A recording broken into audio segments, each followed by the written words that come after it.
Hi, ako si Christian, 25 taong gulang. Nakatira na ako ngayon sa Pasig. Gusto ko nang ibahagi ang karanasan ko noong 12 anyos pa lamang ako sa probinsya, sa Oriental Mindoro.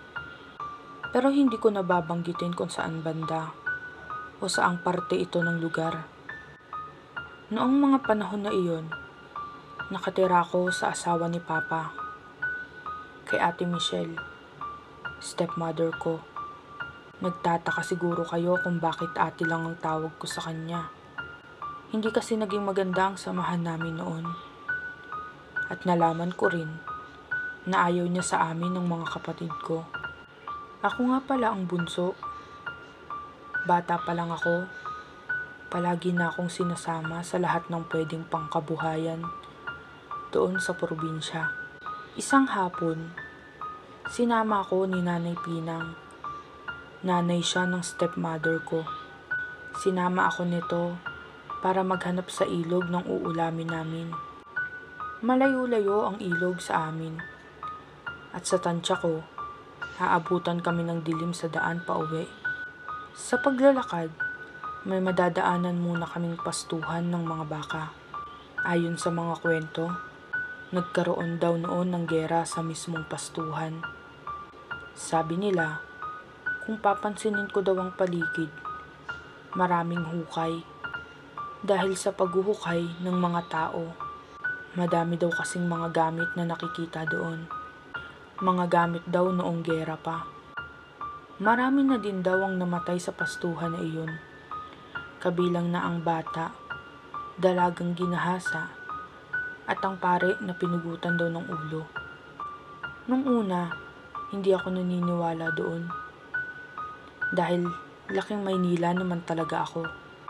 Napunta lang naman ako dito sa probinsya dahil nagkahiwalay sila Papa. Habang naglalakad kami sa pastuhan, may nadaanan kaming mga puno ng balete.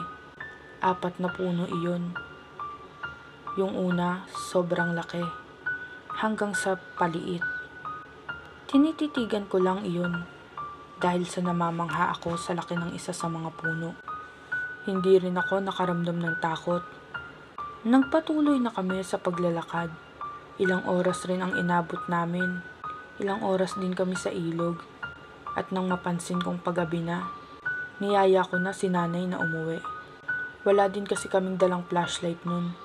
Sa pag-uwi, madadaanan ulit namin yung puno ng balete. Medyo malayo pa kami sa puno, pero may napansin ako, isang dalaga. Sa tingin ko, nasa 16 o 17 taong gulang na siya. Pinipilit niya itago ang sarili niya sa puno ng balete, pero pansin ko na pinagmamasdan niya kami. Nung medyo malapit na kami, bigla akong nakaramdam ng panlalamig. Pero ibang klase yung lamig. Hindi ko maipaliwanag. Nung malapit na kami sa puno ng balete, nagkatitigan kami ng dalaga. Pagkatapos, nawalan ako ng malay. Pero bago yun, napansin ko na may lubid siya sa leeg. Suot ang punit na pulang damit at palda na pang sinauna pa. Nakalugay yung buhok niya at masama ang titig sa akin. Bago magdilim ang paningin ko, nakita ko pa si Nanay Pinang na tumatakbo papunta sa akin. Naramdaman ko rin na pinipilit niya akong buhatin. Hindi ko na alam ang sumunod na nangyari. Nang magising ako, nakita ko si Tatay Andres. Asawa siya ni Nanay Pinang. Nalaman ko rin na manggagamot din pala si Tatay.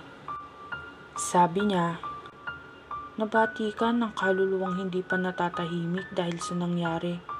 Tinanong niya ako kung ano ang nangyari bago ako nawala ng malay.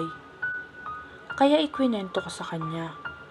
Habang ginagamot ako ni Tatay, kwento niya sa akin ang tungkol sa babaeng nakita ko. Matagal na panahon na daw iyon. At totoo daw na nagkaroon ng karahasan sa mismong lugar kung saan nakalagay ang mga puno ng balete. At yung babaeng nagpakita sa akin, binigti daw iyon sa balete pagkatapos gahasain. Tinanong ko na rin siya kung totoo ba yung tungkol sa pare na pinugutan ng ulo. Tay, totoo ba yung tungkol sa pare na pinugutan ng ulo? Tanong ko. Sabi niya, oo, totoo yun. Kung gusto mo malaman kung saan banda sa pastuhan, sundan mo lang yung bakod sa kaliwa. Sabay turo niya doon. Pagdating mo doon, may makikita kang poso. At doon mismo, may dating simbahan. Pero dahil sa gera at paglipas ng panahon, nasira na iyon. Totoo daw ang kwentong yun. At ang nakakita nun ay ang mga anak nila. Dahil nga may poso, dun daw sila dati nag-iigib. Pero sa susunod ko na lang ikukwento yung mga naranasan ng mga anak ni Tatay Andres at Nanay Pinang dahil masyado nang mahaba ang kwento. Tinawas lang ako noon ni Tatay Andres at ang sabi niya, nabati ka lang kaya sa susunod na dadaan ka ulit dun, magsabi ka lang ng tabi-tabi po. Hindi masamang maniwala, pero bilang paumanhin at respeto sa mga nilalang na hindi nakikita ng lahat, ugaliin nating humingi ng permiso o pagsabi ng simpleng tabi-tabi po, lalo na kung hindi ka pamilyar sa lugar. Dahil hindi natin alam kung sino ang totoo at hindi sa mga nakikita natin. O kung ano ba talaga sila at ano ang papel at intensyon nila sa mundong ginagalawan natin. Muli, ako si Christian at dito na natatapos ang kwento ko.